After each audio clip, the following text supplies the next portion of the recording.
I am actually here dealing drugs. It's kind of good. It is nice to be here. It's nice to meet you folks. Obviously, I've come up with Matt from Bristol. 3-hour drive here, 3-hour drive back. If you don't laugh at my jokes, it's just fucking rude, more than anything, you know what I mean? Cool. It is nice to be here as, I assume, the ethnic quarter of Wrexham. I did see a kebab house, but that doesn't really mean anything, does it, in 2024? But yeah, nah, it's all good.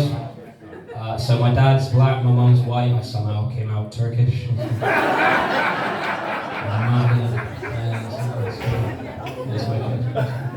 It's good stuff. I am obviously very, very light-skinned, which does have its advantages, you know, like I'm the only person who can play the race card and use white privilege at the same time. You know what I'm saying? I'm from Bristol, which historically has a very, very rough relationship between the black community and the police, but if the police ever stop me in Bristol, it's just to ask me questions about growing up in Turkey, you know?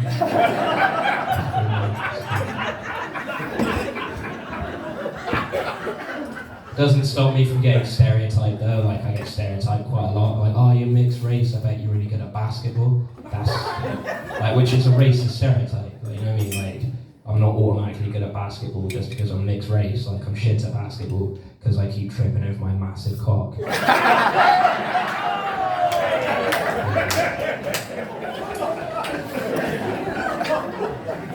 Small town in Wales pops hard for the dick joke. I was going to do some slightly more highbrow stuff tonight, but I don't think there's any fucking point. A lot of people, like, they see me like at parties or something and they assume that I'm there dealing, and obviously I have come tonight dressed as a drug dealer, but like, normally I look like the kind of bloke that calls the police and says, I think there's drugs at this house party. So if someone comes up to me and they're like, hey man, are you holding? I don't know what they mean. And I go, yeah, I'm holding out for the one. I'm holding a special place in my heart for Jesus, you know? And they're like, no, you got any weed, you got any coke? And I'm like, oh, I see what you mean. No, oh, fuck off, I don't share.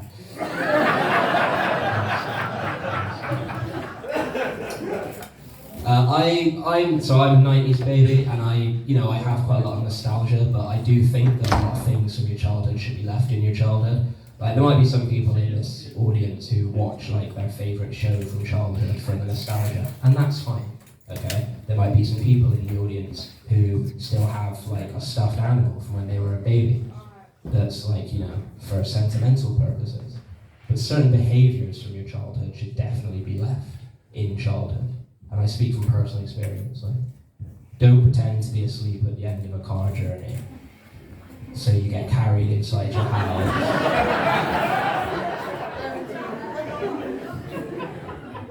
Because I'm now banned from booking any more Ubers. I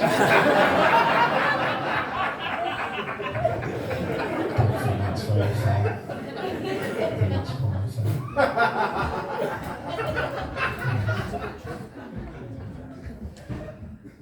It's amazing how pissed you guys have got in an hour. It's like I'm fucking acid. Cool. But yeah, so I mean, I'm still putting myself in situations where, like, I'm discovering things about myself. Like, I mean, obviously, I'm from Bristol, very regional accent, but when I'm outside of the UK, people always go, oh, you've got such a lovely British accent. And I'm like, no, I don't. But I was in Edinburgh last year, and this American girl that I got with, she was like, oh, I love British men, you're so cultured and sophisticated. And I was like, yeah, sign your tits or fucking mint, like. Side down, just a little bit. I don't know where it comes from, maybe it comes from my childhood, you know, like. So obviously, like, I grew up with a Jamaican grandmother and an Irish grandmother, so, which is a loud cheer for my Irish grandmother.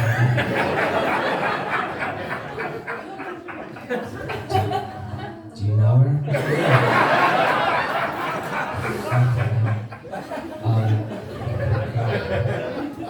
If you like that, you'll love the rest of the joke. So obviously as a kid, Irish grandmother, Jamaican grandmother, I got away with fuck all. And but still, one of my favourite memories as a child is going around to my nan's house and her telling me all about what it was like to grow up in Jamaica. You know, like we lived in this big house by the sea, and every day I'd go and I'd play in the crystal blue waters, and I'd lie in the white sand, and I'd let the sun dry me, and I'd listen to the birds in the trees, and all of this in her like almost musical Jamaican accent, right? And I absolutely love those stories, I really did. They're some of my favourite memories from childhood. And I said to myself, even as a little boy, I was like, I'm going to go to Jamaica one day. That's my dream, that's my goal. I'm going to go to Jamaica, and I'm going to play on the same beach that my nan was talking about. And my mum comes and picks me up, right? And she goes, did you have a nice time with your nan? And I said, yeah, I really did. She told me all about growing up in Jamaica. Can we go to Jamaica one day? And my mum goes, what are you on about? And I was like, nan stories in Jamaica. House and beach. And she goes, sorry, explain what? So I said again. And my mum goes, oh, okay, I see. And she goes really quiet for a bit. And then I see that she's crying, but like silent tears. You know? And I go, Mum, what's wrong? Why are you crying? And she takes me by the hand and she goes, listen to me very carefully. None of that was true. I'm like, what do you mean, Mum? And she explained, like, it was the day I found out basically how bad my Irish nan's dementia really was.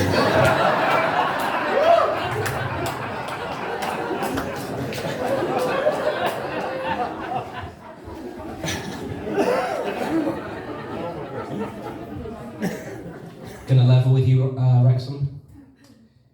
Fucking love that joke. A lot of build up. A lot of you thinking, where's this going? Then you get to the punchline, and you're like, oh, he's a horrible person. I do use comedy though to like deal with like past traumas, for example. Like my Irish nan did have really bad dementia. Like in her final months, it was really horrible. I'd go to visit her in the home, she didn't know who the fuck I was, right? But like I'd still text her, and we'd still have conversations via text messages as much as she could manage, right? And then I'd send her a GIF about as subtle as the fucking 9/11 attacks. Congratulations. Fucking hell, a second plane has hit the North Tower. And I send her a GIF, right, of like a bar mitzvah, of like this little Jewish boy in a chair being carried around by everybody. And then I'd carry on texting her like nothing had happened, just to see if that would like, you know, make her more demented or something. See, that bit's not true, that's a joke. Finding the humour. But I do have quite a dark sense of humour, but like, I feel very, like, quite strongly that you should use humour to deal with anything that's bothering you. So for the past 7 years, I've been on antidepressants. Anyone else in here are fucking... Yeah? Of course you are. Of course you fucking are. Jesus Christ. Along with, I dare say, a lot of other chemical substances. Jesus Christ. Oh, man. I want to roast you, but did you come here on like a bus? with a load of other special kids? You know? Does he wear a helmet to eat dinner? Yeah, I'm sure you did. You put the fucking armbands on him when he gets in the bath. What's your name, fella? Frankie. Frankie, cool. And what do you do, Frankie? I'm a student. Are you sure that you're a student? What do you study? Diagnostic radiography. Are you sure that's what you study, or it's just what your carer tells you that you do? Come on, Frankie. The uni wants you to take another X-ray. And then you gotta brush your teeth and get a bed. Come on, Frankie. The uni says you gotta eat your peas. Can't have any ice cream.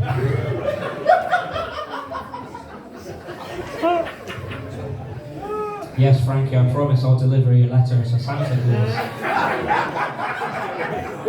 Took one, but I don't know how much time I've got left. No, it is nice to meet you, Frankie, mate. And good luck in, I don't know, tying your shoes or whatever challenges life throws you. But no, yeah, I mean, obviously I've been on antidepressants for a couple of years now, and like, I don't know what you know about male comedians, but we're all suicidal. And I was looking at moving into a house in Bristol with all these other male comedians, and they all have depression, right?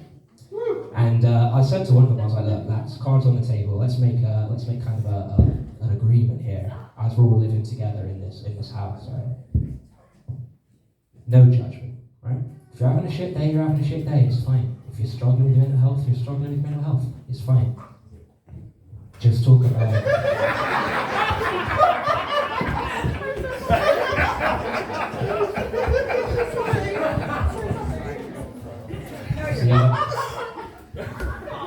The other half of Frankie's bus.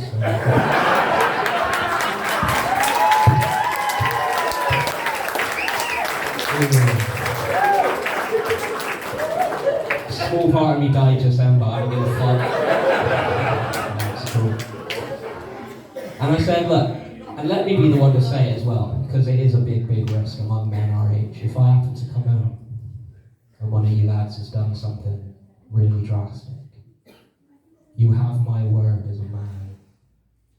I will take you by the hand, and I will place it down the front of your own trousers.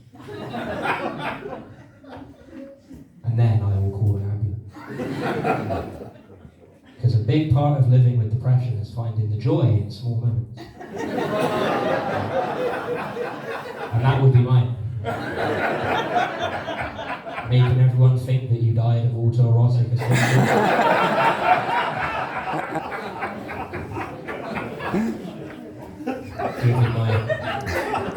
Giving my statement to the police with a straight face. Did he ever show signs, Mr. Orchard? No. I came home one day and he stuffed a tangerine in his mouth. Thought he was just doing a bit. Make sure you write that bit down so his parents know.